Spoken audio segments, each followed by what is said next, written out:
The Second Amendment of the United States Constitution reads, "A well-regulated militia, being necessary to the security of a free state, the right of the people to keep and bear arms shall not be infringed." My name's Thomas. I'm a U.S. Army combat veteran, 3 times to Iraq, and I wholeheartedly support our United States Constitution in its entirety. Now, the U.S. Department of Justice says 42% of Americans will be victim of a completed violent crime. 83% will be victims of an attempted violent crime, not a completed, but 83% of us will be victims of an attempted violent crime, and 52% of us will have it happen to us more than once. Can you imagine having a violent crime committed against you, not just once, but twice? Today, I'll be discussing the topic of gun control and gun regulation due to our current political and social events in conjunction with the recent gun violence crimes that seems to be on everybody's minds. There has been a great push to regulate guns or ban them altogether, which completely violates the United States Constitution. Try to attempt to show why this will not work and why it's unconstitutional. First, people don't think logically. When things like the Sandy Hook shooting, for example, happened, it affected everyone. It affected not only the families of the children there, but it affected the entire United States. I have children. Many people have children, so we don't think logically when things like that happen. All we want to do is we want to come up with some kind of knee-jerk reaction that we think will stop these violent crimes going forward. We use cherry-picked data that's taken out of context to help support these. Those kind of conclusions don't work because it doesn't take the full picture.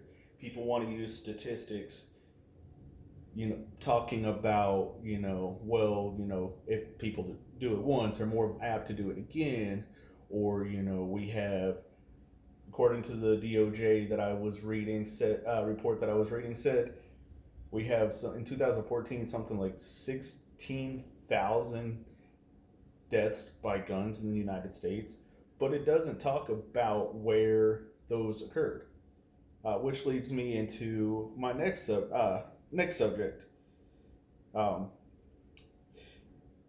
The places with the highest murder rates often have the most strictest gun control. Let's talk about Los Angeles. Let's talk about Chicago. Let's talk about Baltimore.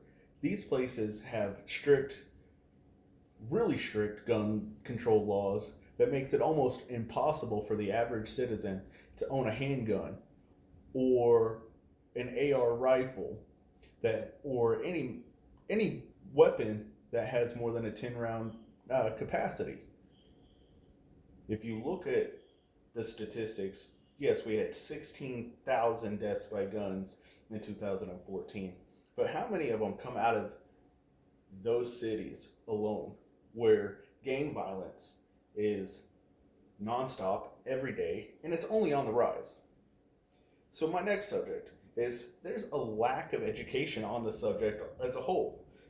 People don't use the correct terminology when they talk about weapons. For example, AR rifles. They call them assault rifles. That's not what AR stands for. AR stands for Armalite Rifle, which was the first manufacturer of the AR type weapon. Moving on, people use the wrong part of their brain when they try to make these decisions. They often use the part of the brain called the hippocampus, which it's used for making decisions based off of emotion rather than logic.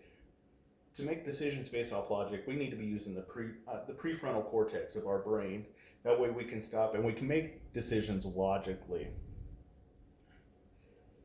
Britain has tried to regulate weapons, and they failed miserably. They completely outlawed all handguns as a whole.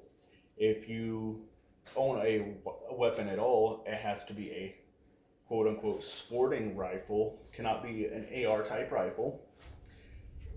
When that happened, yes, gun murders, gun violent crimes went down. But you know what picked up? Knife violence crimes. Now they have a huge problem with murders by stabbing. So we've just traded one for the other. I don't really see where there's a win with that. Now, I'm going to go back real quick. Based on a survey from data from the U.S. Department of Justice, roughly 5.9 million crimes, violent crimes, were committed in the United States during 2014. These include simple aggravated assaults, robberies, sexual assaults, rapes, and murders. Of these, only about 10% were committed by offenders visibly armed with guns. Based on these facts that I've shown you today, do we have a gun problem, or do we have a mental health problem? Do we have a social and economical problem? We don't have enough data yet to support any foregone conclusions based on these.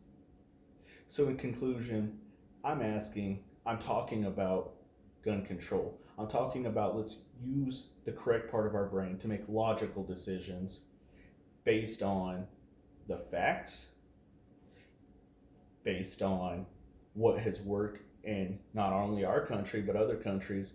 One more quick fact before I close. When a country decides to take over and become dictatorship, let's take Nazi Germany for example.